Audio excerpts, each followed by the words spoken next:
بسم الله الرحمن الرحيم. اللهم صل على سيدنا ومولانا محمد وعلى ال سيدنا ومولانا محمد وبارك وسلم وصل عليه. رب زدني علما، رب اشرح لي صدري ويسر لي امري واحلل عقدة من لساني يفقهوا قولي. نو مخکې دا خبره روانه وه چې مامور به دا په دوه قسمه ده، یو مطلق عن الوقت او یو مقید بالوقت. مطلق عن الوقت پرون ویل شو چې دا د وخت په فوت کېدو باندې نه فوت کیږي، بلکې چې کله هم دا انسان هغه ادا کی بس هغه ادا حسابي کې قضا کیږي نه. امام کرخی رحمت الله علیه فرمایي چې لکه کدا په تراخی سره وکړو په تراخی باندې ګناګاری کې په تحقیق سره د ګناګاری کې هم په باندې ګناګاری کې. دا مامور به دویم قسم هغه مقید ده. مقید معنی دا ده چې هغه په یو وخت پورې چې نه هغه قید شي او چې کله دا وخت ختم شي جو مامور به قضا حسابي دي. د دې څلور قسم دي، د مامور به موقت ورته ملګي او مقید ورته ملګي. د دې څلور قسم دي. نمبر 1 دا ده چې وخت ظرف وي د مؤدا لپاره، شرط وي د ادا لپاره، سبب وي د وجود لپاره. چې وخت ظرف وي د مؤدا لپاره، شرط وي د ادا لپاره او سبب وي د وجود لپاره. نمبر 1 دا ده چې ظرف وي د مؤدا لپاره. ظرف مطلب دا ده چې دا څومره وخت لري دې کې ته مامور به ادا کې او تاسو سره نور وخت هم بچ کیږي پاتې کیږي د سره. لکه د دې مثال لکه مونږ ده نو مونږ ټیم لکه مطلب د 12 بجو نه واخلا او د 4 بجو پورې مثلا د ماسپخین مونږ ده نو دا خو 4 رکعات مونږ په باندې فرض ده. نو چې د پکې مامور به خپل په صحیح طریقې سره ادا کې بیا هم تاسو سره وخت انده بچ کیږي نو ظرف دی دا. او چې دویم قسم بیا راشي چې مامور به معیار وي دا وخت معیار وي د مامور به لپاره، نو هغه بیا د غیر پر روزه مثال دی چې لکه روزه چې نه دا لکه اسا که اته غنټه ورځو چې اته غنټه روزه دا او کلس غنټه ورځو چې لس غنټه روزه دا خدا وخت ټول مامور به راګری. نو ظرف د مؤدره لپاره مطلب دا دی چې دا وخت د مامور به ټول وخت نه راګری، بلکې که مامور به په دغه سنت طریقې ادا وکړي بیا هم تاسو سره وخت انده بچ کیږي. د ظرف دا مطلب دی. او شرط به د ادا لپاره، شرط مطلب دا دی چې دا وخت تلنده بره مامور به دا کول لپاره به شرطي چې وخت نه راغله نه مامور به دي کیږي نه. لکه اوس دا یو لسنی بجې دی مثال نماز پخین وخت راغله نه نه نماز پخین مونږ اړو کیږي نه، او چې کله وخت لاړ شي جو دا مامور به وسرم لاړه لکه مطلب دا ادا نکړه نو قضا شوره باندې. نو د شرط دا مطلب دی چې د دې وخت سره په وخت تاثیر وي د وخت نمک کې نه کیږي او چې وخت ختم شي دا وسره ختميږي. او سبب د وجوب د لپاره مطلب دا دی چې د دې وخت د لپاره په مامور به په وجوب کې تاثیر شته. ها اگر چې موثر حقیقت الله لري لیکن دی وخت نسبت کیږي نه لري نو که چرته په کامل وخت دی وکړو جو ستاره ادا کامل شولا اگر په ناقص وخت کې وشو لکه سفرار الشمس په وخت کې دی نماز غیر منځو کو نو ادا دی وشولا ولکه سبب د کمزور دی نو د مامور به دا په کمزوري سره ادا کړل ته پوره به زمکه. ومقيدا به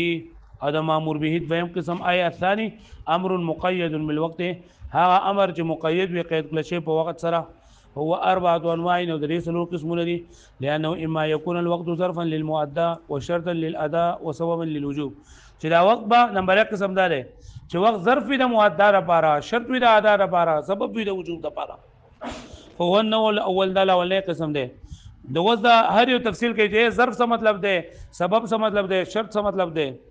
والمراد بالظرف مراد ظرف دلاره الا يكون معيارا له، چې دا وخت معیار نه وي د مامور به لپاره. معیار مطلب دا دی چې دا مامور به دا ټول وخت راګیری زیاتې ګړه وخت پکې نه، او ظرف چې دا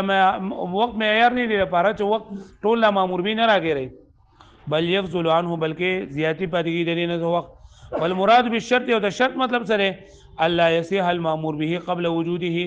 چې دا مامور به د وخت د موجودیدونه مخکې اړو موجودیږي نو چې وخت نه راغله دا مامور به هم دګي ويفوت بفوته او په وخت په فوت کېدو سره مامور به فوت کیږي. والمراد بالسبب او د سبب نه مراد سره ان لهذا الوقت تاثيرا في الوجوب المامور به، چې د وخت لپاره تاثیر دی په وجوب د مامور به کې، یعنی د وخت لپاره تاثیر څه. وان كان المؤثر الحقيقي في كل شيء هو الله تعالی، اگر چې په هر یو چیز کې مامور به مؤثر حقيقي هغه خدا الله تعالی ذات دی. هر چیز کې مؤثر حقيقي نه اصل اثر ورته او هر چیز کې الله تعالی دی. ولكن يضاف الوجوب ولكن نسبت کې د وجوب په ظاهر الوقت په ظاهر کې وخت او وي په مؤثر حقیقي ولې لان في كل وصل وقت نسبت کې ولې لان في كل لمحه وصول نعمه من الله تعالى الى جانب العبد چې په هر وخت کې الله تعالی دا الله تعالی طرف نه بنده ته یو خاص نعمت باغ باندې کیږي یو خاص رحم په راز ورته رسی او يقتضي الشكر في كل ساعه او دا تقاضا کوي د شکر په هر ساعت کې یعنی مطلب چې هر ټایم د الله تعالی نعمتونه په بنده باندې بنده ته رسی نو دا تقاضا کوي چې په هر ټایم کې دا بنده شکر ادا کړي خو چې هر ټایم بیا شکر ادا کول دي نو دا 15 اوقات نه دا ولې مختص شوي دي منځ لپاره فانما خص هذه الاوقات المعينه بالعبادات فعبادات سرا لعظمتها د وزن عظمت لدينا وتجدد النعم فيها او بل دا چې دا نعمت نه ویږي تازگی کې پدې کې څنګه به نعمت تازگی کې لکه سحر مونږ ده نو سحر مونږ ځکه دا غلې چې انسان دا خوب نه راپاسي او خوب دا د مرګ په شان دی نو بری انسان باندې دا شکر الله تعالی لازم دی چې د سحر مونږ کې نو سحر مونږ فرض شوی دی بیا نماز وکینی دی دا نه د ورځې کار کسب کوي مزدوري کوي او ځان غټه وټه کوي نو نماز وکین مونږ باندې فرض شوی دی چې الله کا ستاسو په روزي کې الله تعالی را برکت اچي چې کله د نماز وکینی مونږ وکین نماز وکین مونږ فرض شوی دی بیا کله چې د ماسختن ماسپخین مونږ خلک وکي او بیا ودی شي آرام وکي نو دا غینه ورستو د ماسپخین ماجګری مونږ سره دا فرض شوی دی چې په دغه ماسپخین ټیم کې دی الله تعالی ذکر نه غافل دی او شوی دی یا بل څه کارګه مشغوله دی چې داغه دغه وشي تلافي وشي بیا چې کله ورځ پوره شي نو د ماقام دا وخت مونږ الله پاک فرض کړی دی چې بری باندې شو چې الله پاک په خیر خیر سره به باندې شپه ورځ تیر کړله او شپه شروع کړله بیا د مسغودنی ناموز الله تعالی څنګه فرض کړی دی چې دا د بنده اخرانه فعل شي او اوس بیا لکه د خوب تزي او خوب په شان د مرګ دی نو چې بنده د اخرانه عمل په دنیا کې دا د الله تعالی رضا او د الله تعالی د غاړه کې خود الله شي مونږ راش نو مونږ څنګه فرض شوی نو بیا 15 اوقات دا څنګه مختص شوی دي لعظمت یا د وجه عظمت دینا وتجدد النعم فيها او بل اجل الله تعالی مو ته بریګنی ویږي او بل کنه که هر ټیم مون سره نه د الله تعالی نعمتونه هر وخت وګړي دي 500 وختونه علاوه هر وخت الله پاک مون لازم کړی وي نو بنده بنور سکار کا سب بیان کوي د دنیا بازار سګټ وټه باندې کوي هر ټیم باندې مونږونه کوي نو الی الله یفزي الى الحرج جلال نشي دا خبر حرج ته فی تحصیل المعاش دا ګټه وټه په حاصلولو کې ان استغرق الوقت العبادت کچره دې مستغرق کی دا ټول وخت په عبادت باندې که وخت الصلاه لکه وخت مونږ لپاره نو دا لاولنه دغه کم دی کنه لاولنه قسم چې وخت ظرف د ادا لپاره شرط د مؤدد لپاره سبب د وجود لپاره دا غیر لپاره مثال دا که وخت د صلاه د مانځه وخت دی اوس ولي نو فإن الوقت فيها وذكر پرې کې ظرف د ادا لپاره شرط د وجود لپاره دا سبب د وجود لپاره شرط د ادا ټول خبرې کوي فإن الوقت فيها يفضل عن الأداء ځکه وخت زیاتې کېږي پرې کې د ادا نه اذا ادى على حسب السنه من غیر افراط کله چې دا ادا کې په غیر سنت سره بغیر د کمی زیاتې نه فيكون ظرفا نګره دا وخت د پر ظرف شو چې مامور بي دا ادا کړله نو نور وخت سره هم شته ولا يسوء الاداء قبل دخول الوقت ويفوت بفوته فيكون شرطا او دا وخت دی ما وقت دا د لپاره شرط ولې دی نو شرط څه کوي چې لکه د وخت د داخلونه مخکې مونږ نه صحیح کېږي او چې کله وخت داخل شي وخت ختم شي جو مونږ هم فوت شي فیکون شرطا ويختلف الاداء باختلاف صفه الوقت او سه دا سبب د وجود لپاره ولې وای چې مختلف کېږي ادا په اختلاف د صفت د وخت باندې صحت او کراهه لکه مطلب یو سړی په صحیح ټیم کې مونږ کو جو مونږ صحیح دی او اگر اسفرار الشمس په وخت کې مونږ کو نو مکروه دی مونږ نو دا سبب د وجود لپاره ده لکه پوه شو به باندې وتقديم المشروط على الشرط جائز د دې نه د اعتراض جواب کوي چې دا دغه چې کنه د متاوي چې دا وخت دا د مانځه لپاره شرط ده نو شرط نمخ خو یو مامور به نسیږي چې کله شرط موجود شي لکه څنګه چې وخت نه موجود شوی وخت نه موجود شوی نو پتا باندې موزدګي نو په دغه شان د پکار خدا دا چې لا حولانه حول نه شوی نو پتا باندې زکات لازم شوی نه نو د زکات ادا هم نه رسې کنه لکه څنګه چې د وخت نه مخکې مونځ ادا کول صحیح نه دي دغه شان د خو پکار دا وا چې تا باندې لا حول نه حول شوی نه دی او د زکات پر مال باندې استقال پر پکار دی چې پتا باندې زکات ورکول جایز نه وي حال دا دی چې سړی ولګي دی چې زما سره خو بیا په ټایم باندې پیسې نه او اوس اگر چې زو زکات نصاب مالک یم او بما باندې زکات فرض نه خو لکه شرط د وجوب د پار لاندې راغلی نو آیا اوس په ځان لګي لس روپۍ شل روپۍ دا ورکوم د زکات په نیت باندې نو دا ورکول جایز دي نو ته خو لکه چې دا مشروط مقدم کول په شرط باندې جایز نه دي نو دا مون څنګه دغه شو لکه پوه شو به باندې نو وایي چې دا وخت د مونږ لپاره شرط دی د جواز شرط جواز دی نه بغیر مونږ کیږي نه او دا دغه چې دا په منزله د مسبب دی دا مونږ لپاره دا په منزله د مسبب دی او مسبب په خپل سبب باندې نشي مخکې کېدل او دغه چې دا د کیږي دا څور دوی شرط په خپل مشروط باندې کله مخکې کیږي او تقدیم المشروط على الشرط جائز مخکې کول مشروط په شرط باندې جایز دي اذا كان الشرط شرطا للوجوب کله چې شرط وي شرط وجوب نو ګوره د زکات لپاره د حواله اول شرط د وجوب لپاره او د مانځه لپاره د وخت شرط د جواز لپاره واو شو به معنی نو الګي کله د مشروط لپاره شرط دی نه دا شرط وي د وجوب نو بیا مخکې کېږي شي او چې شرط وي د جواز نو بیا نشي مخکې کېږي كما في حولان الاول للزکات واما اذا كان الشرط شرطا للجواز او کته د شرط د جواز لپاره وی لکه وخت منظر لپاره نه لا يسه تقديم عليك سائر شرائط الصلاه لکه څنګه شرایط منځري وتقدير المسبب على السبب لا يجوز اصلا او بل چې مسبب په سبب باندې سره مخکې کېږي شي نو او موږ وی چې وخت دا سبب د وجوب د سبب د وجوب لپاره وهنا لما اجتمعت الشرطيه والسببيه واذا الذي ذكر الشرطيه والسببيه جمع شو نو فلا جرم خامخ الا يجوز التقديم على الوقت جائز دي مخکې کول لري په وخت باندې ثم ها هنا شيئان دريزن او بل خبره کوي چې یو نفسي وجوب دی وجوب ادا دی نفسي وجوب او وجوب ادا نفسي وجوب هغه سبب حقيقي دی چې الله تعالی وی اقيموا الصلاه اتوا الزکاه نو دغه نفسي وجوب پر سره ثابت شوی دی خدا زکات ورکول دا په حواله حول باندې چې سره د حساب بالغي او دا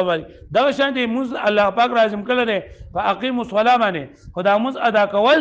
دا وجوب ادا دا به لازمي چې کله وخت راشي نو شرایط موجود شي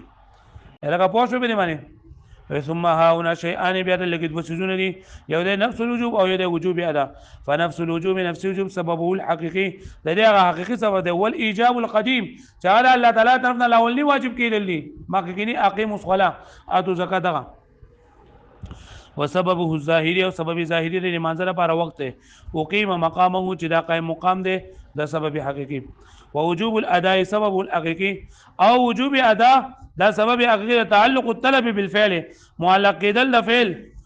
متعلق کېدل طلب په فعل پورې یعنی چې دا د فعل سره متعلق چې کله هم طلب راځي د فعل لري وسبب ظاهري سبب ظاهري امر ده وقيم مقامه چې دا قائم مقام ده لکه پوه شوي بیا ثم ظرفيه والسببيه لا تجتمعان بحسب الظاهر واذا ظرفيه او سببيه دا خو د سم نه ظاهر په اعتبار سره نشي جمع کړي ځکه کنه چې ظرف خو دې ته وای چې مامور به پکې دا ادا کې مامور به پکې څنګه ادا کې نو کدا ته په وخت ادا کې نو ظرف خو شو او سبب نشو ځکه سبب چې نه دا د لپاره دا ضروری ده چې دا په مسبب باندې مخ کې لکه پوه شوي ظرف چې دی کنه څه ته ویلېږي چې په دې کې دا مامور به ته ادا کې وخت سره زائد پاتې شي کنه ادا په مامور به کې په وخت کې به دا مامور به ادا کې او سبب دې ته ویلېږي چې دا به مسبب نه مخ کې وي نو تا خو لګوي چې د مونږ لپاره دا وخت هو سبب د وجود لپاره او شرط د ادا لپاره او ظرف د مؤدى لپاره نو ظرف او سبب خو نه جمع کیږي لکه پوه شو به معنی دلته څنګه جمع شوی دي ثم الظرفيه والسببيه بیا ظرفیت او سببیت لا تجتمعان بحسب الظاهر نجمع کیږي په اعتبار د ظاهر سره لانه ان ادى في الوقت لا يكون سببا ځکه چې ادا کدا ته ادا کې په وخت دا سبب دی ولی لان السبب يجب ان يقدم على المسبب دا سبب د بار دا خبر دی چې دا مسبب باندې مقدم وي وإن لم يؤدي في الوقت او په وخت کې ادا کو لم يكن ظرف ادا ظرف نشو لا يكون ظرفا اذ ظرف ما يؤدى فيه الى بعض او ځکه ظرف خو دې چې په پدې کې ادا کیږي او رسونه ادا کیږي نو قالوا دی ویلي دي فلهذا قالوا دی ویلي دي چې ان ظرف هو جميع الوقت ظرف ټول وخت دی یعنی د دولس ناموس شروع شو د سلور برنده ټول وخت ظرف دی او شرط چې دا مطلق وخت چې مطلق وخت راشي او سبب هو الجزء الاول المتصل بالاداء قبل الشروع في الاداء و سبب چې نه هغه جزء اول له کم چې متصل بالادا سره مطلب لکه موږ خو شروع شوی د بار نه واغله د سلور پورې نو د بار نه واغله سلور پورې مطلق وخت دا شرط دی او د بار نه سلور پورې دا وخت دی نو دا ټول ظرف دی خو په کم ټایم کې چې ته لکه په یونی باندې مون شروع کې نو دغه یونی مچ دا سبب وجود دی په دوه باندې مون شروع کین دا سبب وجود دی هم دغه وجه ده چې د ماځګری په ټایم کې تدا اسفرار الشمس په وخت کې مونږ کې نو دغه سبب وجود دی دغه سبب د وجود دی نو دغه مستوی چې دا مونږ خدا ادا کو شوی دی کو کراهت ده زګه چې جزء متصل لدی سره چې دا مکروه ده پوه شو به باندې والکل فی القضاء او دا ټول اوقات نه دا سبب دی دا قضا لپاره مطلب دا خبر اتر ټول په ادا کې دا په قضا کې دا ټول چې د لپاره سبب دی هغه پوه شوي نو بنن سبق کې موږ مقید شروع کو چې مامور به مقید دی ته وای چې هغه د مامور به هغه مامور به چې د وخت په مخکې نه ادا کیږي هغه مامور به په وخت سره هغه مقید وي مطلق مقید وي موقت وي او بیا لري سلون قسمونه دي نمبر 1 قسم دار چې دا وخت ظرف د ادا لپاره او ظرف د مؤدا لپاره سبب د وجوب لپاره او شرط د ادا لپاره دا ظرف مطلب دا دی چې مامور به په کې دا ادا کوي دا نه علاوه د سره وخت بچ کیږي او شرط د ادا لپاره مطلب دا دی چې د وخت سره دغه تعلق وي چې د وخت نه مخکې نه کیږي د وخت نه وروسته قضا کیږي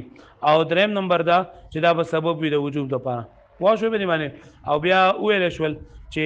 د دې لپاره مثال وخت صلاه نماز وخت او نفس وجوب ستوي وجوب آزاد ستوي او اعتراض جواب چې هغه ظرفیت او سببیت خو نه جمع کیږي دلته خطوانه جمع شوي دي پوه شو به معنی واړوي